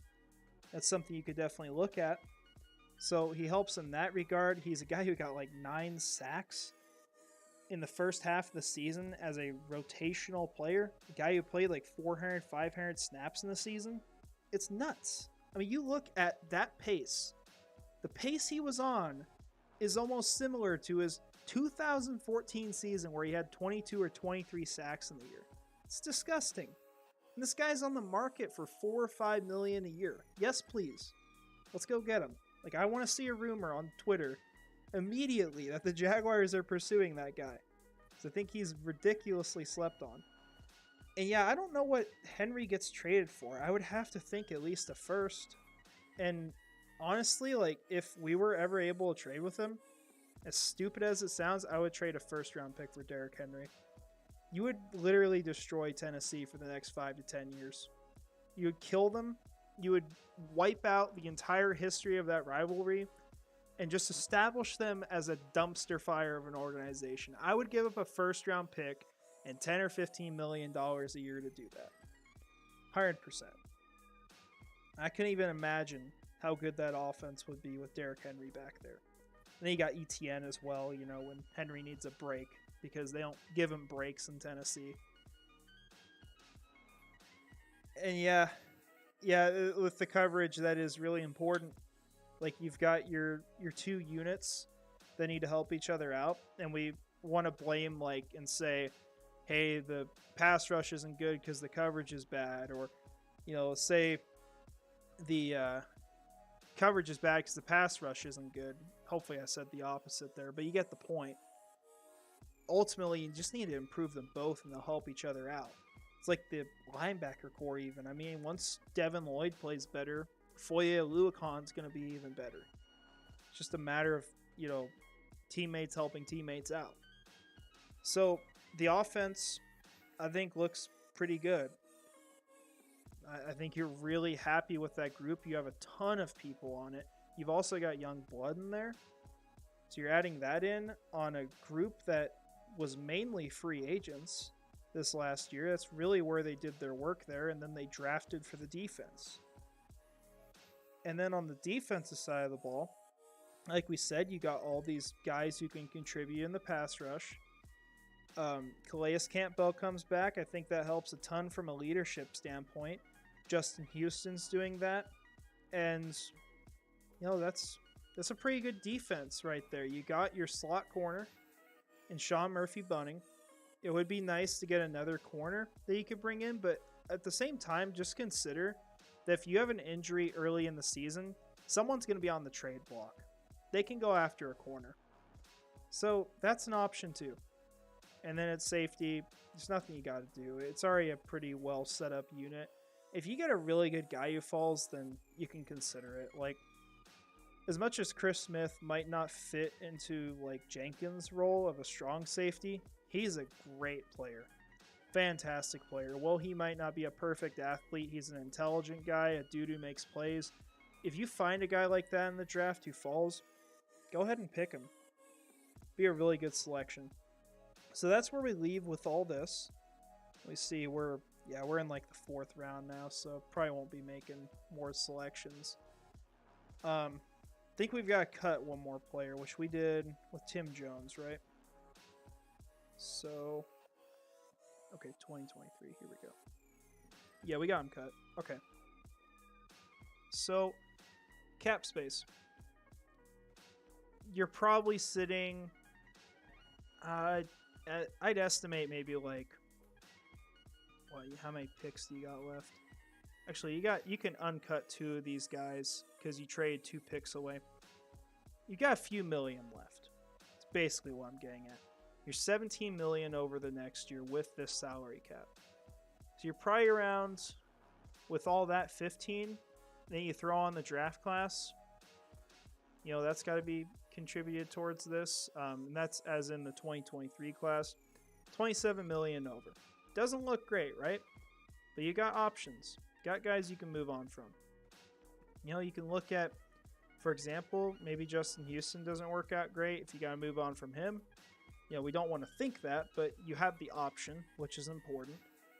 You're going to have that with Dan Arnold, DeJuan Smoot, if the injury really hurts him. Marvin Jones, you'll have that. We already talked about that. Adam Gotsis, I imagine the team's done it with, although I doubt it's worth much at all. Cam Robinson, if injuries are an issue again, you save a ton of money. Absolute ton of money getting rid of him. Bull Runzi Fatukasi, I think, will just be someone who probably gets cut. Darius Williams doesn't make much sense, but it's $10 million. Vayshawn Jenkins, if his game falls off, it's $9 million in a safety market that is getting cheaper right now. Brandon Scherf still saves you $9 million. He's an older player at this point. And Zay Jones, maybe he's the guy who gets cut at receiver. I hope not, but you have options. That's what matters. And you still have a ton of depth on this team, a ton of talented players, and ultimately you're really just losing your 2nd rounder next year from the Calvin Ridley trade, assuming you bring him back. So I think you can negotiate cap. You're going to be fine on that. Your roster's already going to be better. And you can draft to replace any positions you need. So cap space is fine in this scenario. I really do think it is. But it kind of explains, why the Jaguars are doing what they're doing right now, which is doing nothing except bringing back their guys. So hopefully it makes sense. Definitely doesn't make things fun right now, but hey, we had fun last year. And eventually we'll be having fun and September and on while our division is eating rocks, hopefully. So, well, any of you guys got any last questions or anything else in here? Because I think we'll end this here in a sec, now that we've kind of wrapped that all up.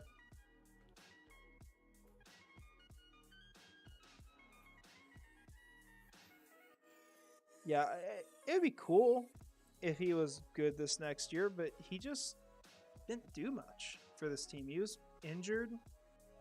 You also consider that the team's got to defend against the pass. And you see, you look at his snaps. He's taking the snaps of a rotational guy. So he's out 4 games. He's got 481 snaps. At this rating, he's on the field 60 to 65% of the time. And you're paying him about $8 million a year, I think. So it's a decent amount. And you see, as far as how he's graded, had one of his worst years arguably his worst ever. He took a step back.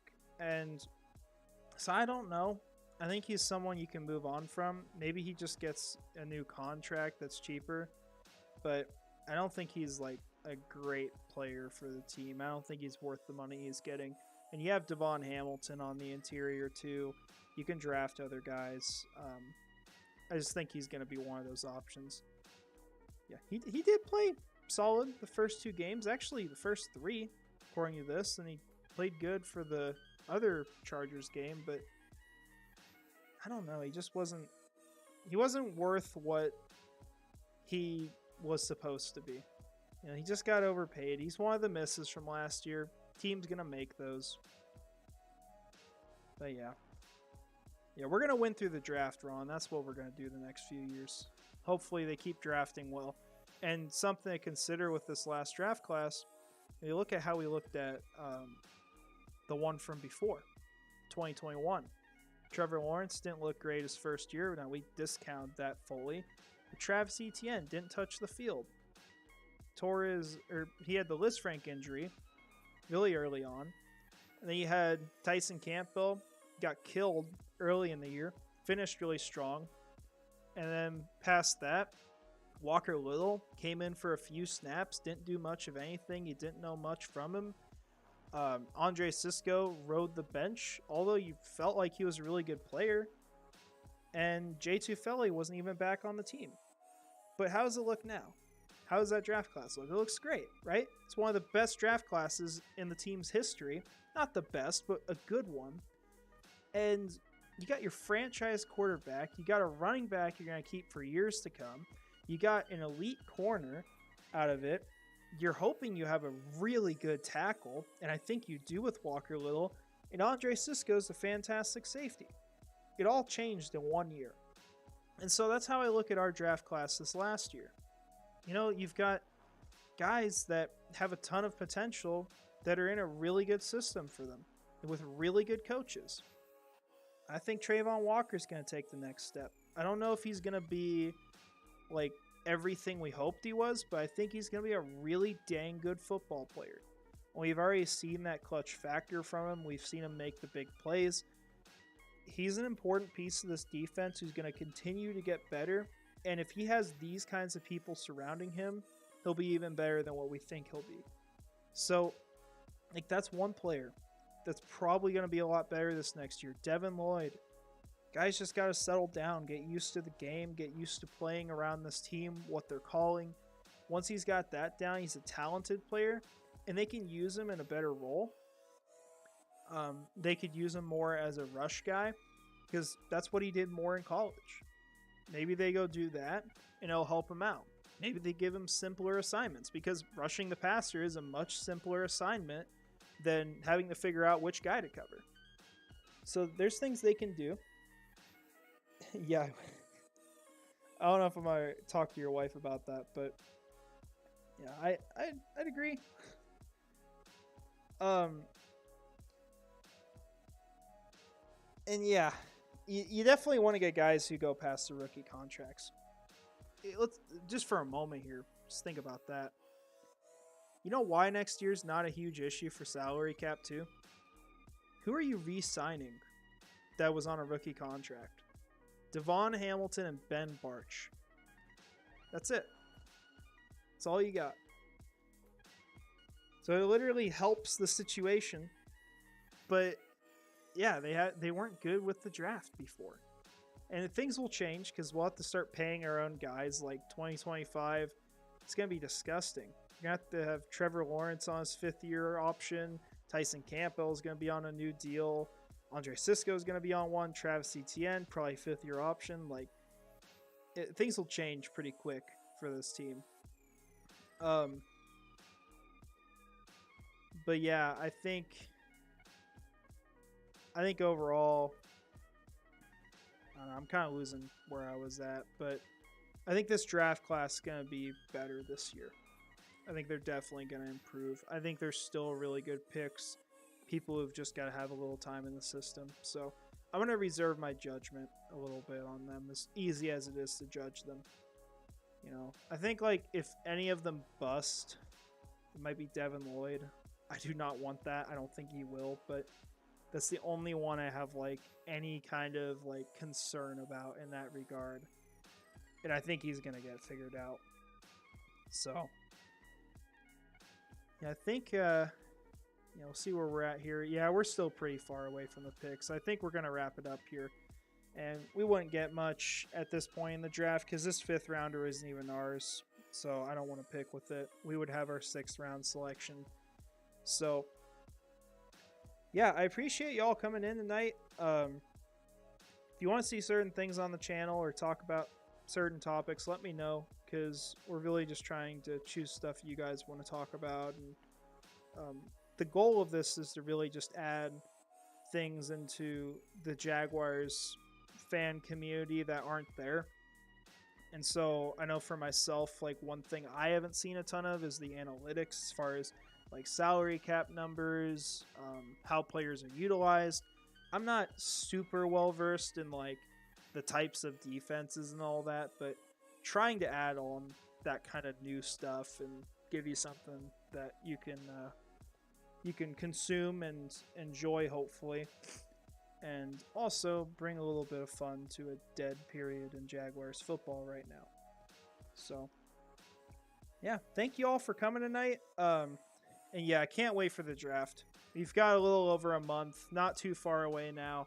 We'll be there soon. We'll have more content on that as well. We've really just got to see what happens with the rest of free agency, because right now we don't know what we're picking.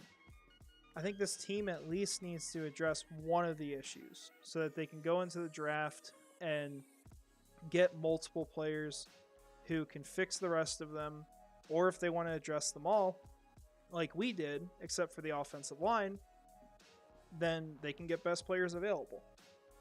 So that's all I've got, guys. Thank you for coming tonight. I hope you have a great rest of your night. Hope you have a good day tomorrow. Enjoy your weekend. And as we always finish it with, go Jags.